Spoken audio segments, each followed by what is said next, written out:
नमः संस्कृताय। साथियों, आज प्रश्न संख्या 11 अव्यय से संबंधित हम प्रश्न सोल्व कर रहे थे। आज कुछ अव्यय हैं, उनके आधार पर हम वाक्य बनाना सीखेंगे। तो आइए जानते हैं। प्रश्न संख्या 11 है, अधो का मतलब नीचे, लिखिता नाम लिखे हुए, नीचे लिखे हुए अव्यय पदानाम अव्यय पदों को वाक्येषु वाक्यों में प्रयोगम कुरुत प्रयोग कीजिए। नीचे लिखे गए अव्यय पदों का वाक्यों में प्रयोग कीजिए। पहला शब्द है अलम।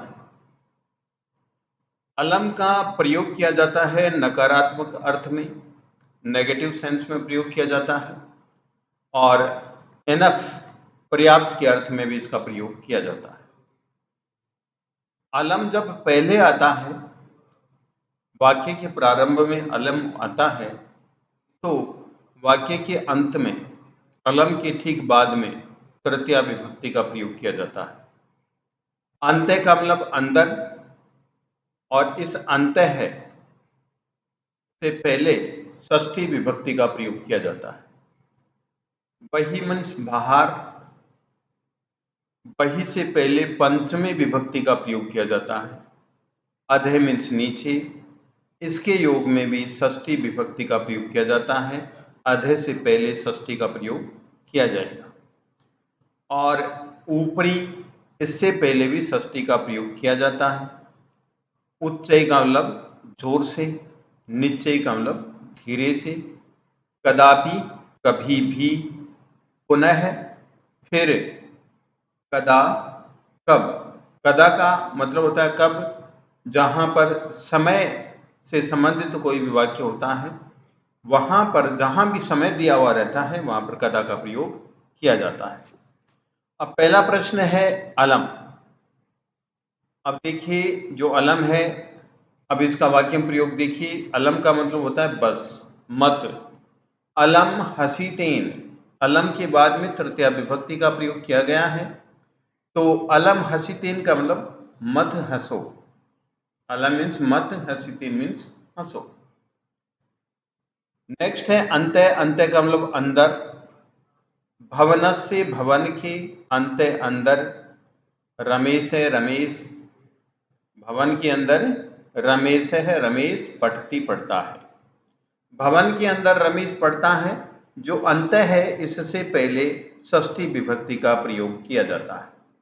उपपद विभक्ति में भी आपको ये ध्यान रखना है, और अलम का भी उपपद विभक्ति में ध्यान रखना है।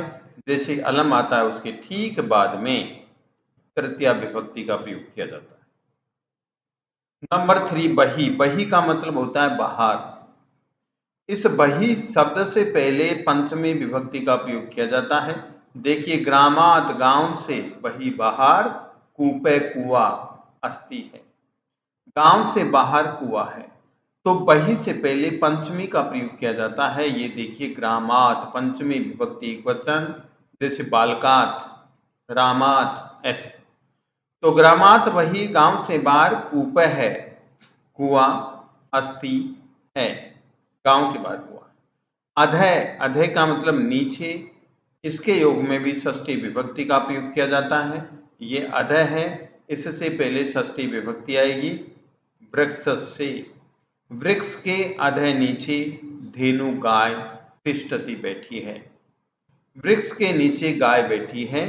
तो आपको ध्यान रखना है कि अधय के नीचे, अधय का मतलब होता है नीचे, और अधय से पहले षष्ठी विभक्ति का प्रयोग किया जाता है, यह आपको ध्यान रखना है।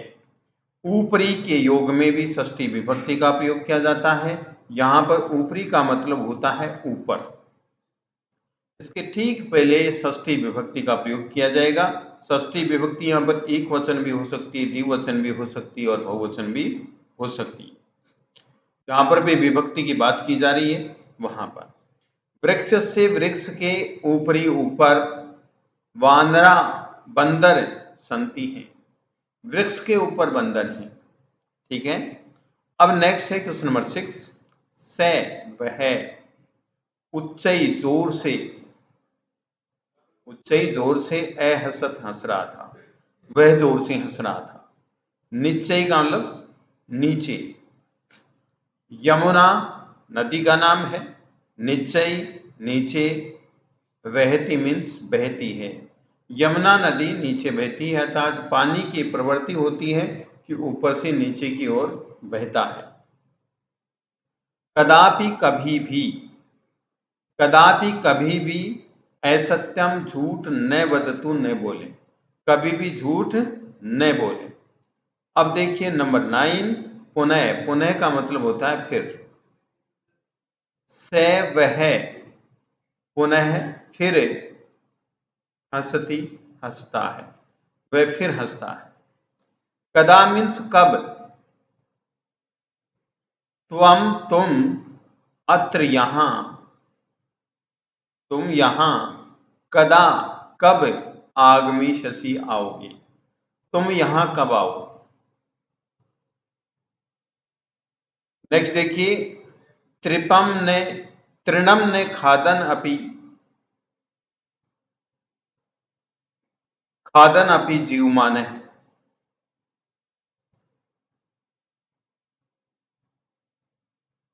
ये प्रश्न अधूरा है तो इसको कट कर देता हूं।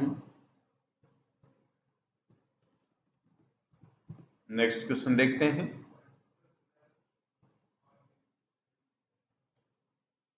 स इतस्ततः वह इधर उधर परिभ्रमण घूमता हुआ। क्षुधार्थ है, भूख से व्याकुल। आहारम भोजन न प्राप्तवान, नहीं मिला। वह इधर उधर घूमते, उसे इधर उधर घूमते हुए भूख और प्यास से व्याकुल को भोजन नहीं मिला। तो यहां पर ये कह रहे हैं, क्या कह रहे हैं कि अव्यय पद कौन सा है। यहां पर अव्यय पद देखिए इतस्ततः है, इधर उधर। तो ऑप्शन में हमारा आंसर क्या होगा, इतस्ततः, इधर उधर। और ऑप्शन यहां पर न भी अव्यय पद है, लेकिन ऑप्शन में न नहीं, इसलिए हमें जो ऑप्शन में है उसी को आंसर मानना होगा। नंबर 3 देखिए, नूनम एतस्याम गुहायाम। नूनम निश्चय ही, एतस्याम इस, गुहायाम गुफा में। यहां पर रात्रि नहीं है, रात्रौ। रात्रौ, यहां पर रात्रौ कर देते हैं दोस्तों।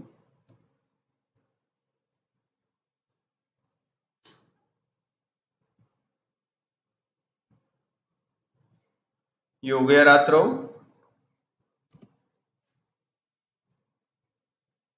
बस केवल कुछ सेकंड। नूनम निश्चय ही एतस्याम इस गुहायाम गुफा में, रात्रौ रात्रि में, जीवे जीव आगच्छति आता है। निश्चय ही इस गुफा में रात्रि में जीव आता है। तो यहां पर जो अव्यय है वो क्या है, नूनम। और ऑप्शन में देखिए नूनम है, तो ये हमारा आंसर हो गया, नूनम का मतलब निश्चय ही। नेक्स्ट क्वेश्चन देखिए, सिंह पद पद्धति, शेर के पैरों का चिन्ह, निशान जिसको बोलते हैं। शेर जब जाता है तो पीछे से पैरों के निशान होते हैं, उनको बोलते हैं सिंह पद पद्धति। गुहाया गुफा से, बहिरागता भार आते हुए, न दृश्यते नहीं दिखाई देते हैं। तो यहां पर हम देखते हैं कि अव्यय कौन सा है, आगता अव्यय नहीं है, पद पद्धति भी अव्यय नहीं है, दृश्यते भी अव्यय नहीं है। अव्यय है यहां पर बही, जो कहां पर मिलेगा आपको, ये मिल गया बही। यहां पर अव्यय बही है। और न भी अव्यय है, लेकिन न के लिए हमारे को कोई ऑप्शन नहीं प्राप्त हुआ, इसलिए जो ऑप्शन में है उसी को हम करेक्ट करें। ठीक है।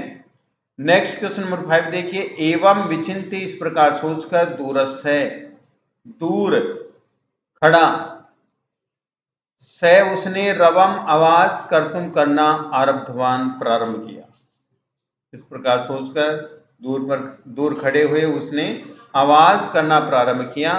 तो यहां पर अव्यय पद कौन सा है, ऑप्शन में देखते हैं। यहां पर अव्यय पद है एवं।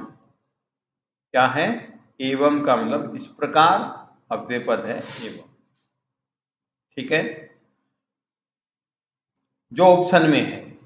नेक्स्ट है ऐसा गुहा स्वामी ने सदा आह्वानम करोति। ऐसा यह गुहा गुफा, यह गुफा स्वामी का सदा हमेशा आह्वानम करोति, आह्वान करती है, बुलाती। तो यहां पर जो अव्यय है वह है सदा। सदा का मतलब हमेशा। यह आंसर हो गया। नंबर 7 है सा गुहा व गुफा उच्चई जोर से श्रृगालम आह्वयत, गीदड़ को बुलाती थी। तो यहां पर जो अव्यय पद है वो है उच्चई। उच्चई का मतलब जोर से। हमारा आंसर हो गया ब उच्चई, यह अव्यय पद। नंबर 8 है बिलस से वाणी, बिल की वाणी ने नहीं कदापि कभी भी मैंने श्रुता सुनी। बिल की वाणी मैंने कभी नहीं सुनी। तो यहां पर जो अव्यय है वो है ने भी अव्यय है और कदापि भी अव्यय है। ऑप्शन में देखिए क्या है, ने नहीं है, कदापि है, तो आंसर हमारा कदापि हो गया। बालका सहसा गृहात निस्सरंती, बच्चे अचानक घर से निकलते हैं। तो यहां पर जो अव्यय पद है वो है सहसा। सहसा का मतलब अचानक, सडनली।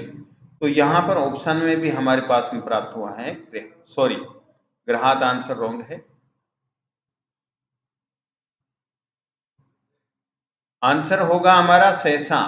क्या आंसर होगा? सहसा, ये अव्यय होगा। पर्यावरणेन सह सर्वै पशवै रक्षणीय, पर्यावरण के साथ सभी पशु रक्षा किए जाने चाहिए। तो यहां पर अव्यय पद होगा हमारा सह। ऑप्शन में भी अव्यय पद है से का मतलब साथ। ठीक है। पुनः सा व्याघ्रम एवदत, फिर उसने बाघ को बोला। पुनः, यहां पर अव्यय पद क्या है? पुनः। तो ऑप्शन में भी देखिए हमें अव्यय पद प्राप्त हो रहा है पुनः। तो आंसर हो गया पुनः का मतलब फिर।